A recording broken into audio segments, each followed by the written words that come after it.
This Congresswoman Beth Van Duyne. Congresswoman, it's great to have you on. Let's stay on the fact check here.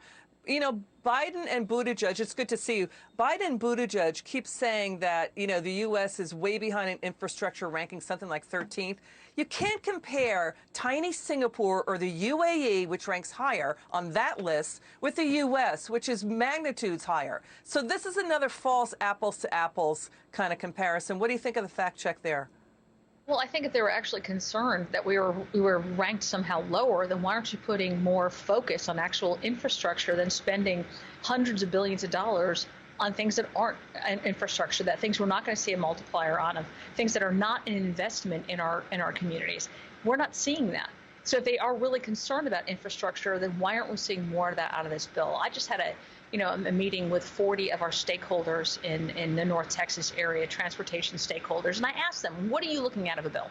What are you concerned with a 26-page top liner? Because none of us, quite honestly, have seen a bill with any kind of level of detail. These are just kind of buzzwords that we've seen. But they were very clear. They said, number one, what we're looking for is this is going to be one shot at the apple. It's a $2.3 trillion spend right now. We're going to have one shot.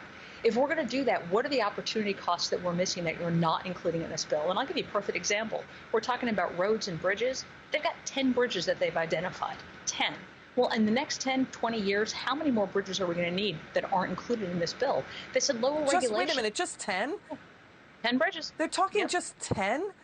That cannot be taken seriously. And by the way, again, the border is infrastructure, right? But they kept the spending flat in the Homeland Security bill. You need border infrastructure. They're not talking about that. And the other thing, too, you make a great point because, you know, the infrastructure, actual, you know, roads and bridges is such a small percentage of the overall bill. But, you know, Biden keeps pitching infrastructure as a weapon to compete with China, saying China's outpacing us.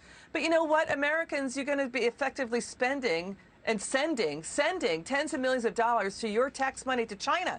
China dominates the green energy field with solar panels, electric car batteries, and more. So is this really putting China on notice?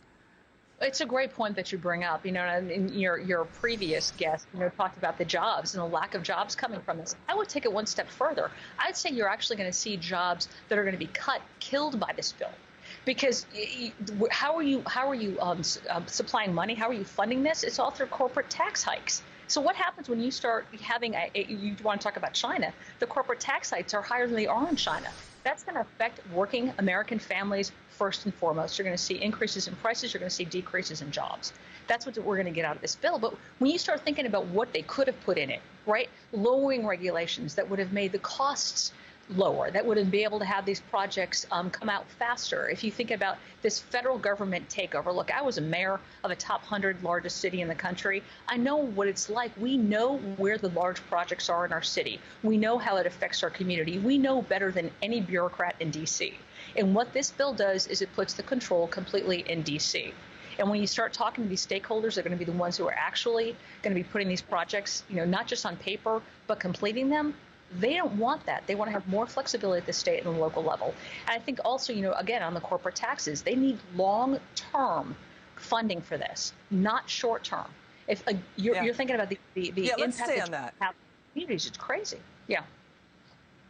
Yeah, so, you know, Republicans, as you point out, and other critics are asking, why do we want to print and borrow $2 trillion when we're so close to crushing this virus and returning to a normal way of life? Why are you going to slam small businesses that suffered so much under the pandemic lockdowns that Democrats enforce and then now hit them with the double whammy of tax hikes?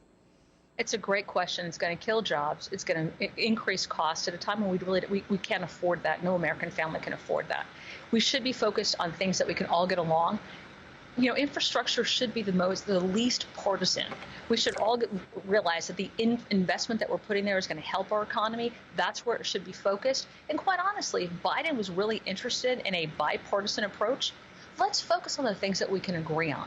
And he's not doing that at all. I wrote a letter to Biden, and I had a lot of my Congress members sign with me that we wanted to work with him on things like transportation. This isn't even going through the committee. Okay. All of this is coming down from the executive level, from D.C. We're not looking at the communities individually. We're not looking at the representatives who have been hired right by their constituents. None of those concerns are being taken into account. All right, Congresswoman. Yeah. It's great to see you. Congresswoman Beth Van Duyne, thanks for joining us.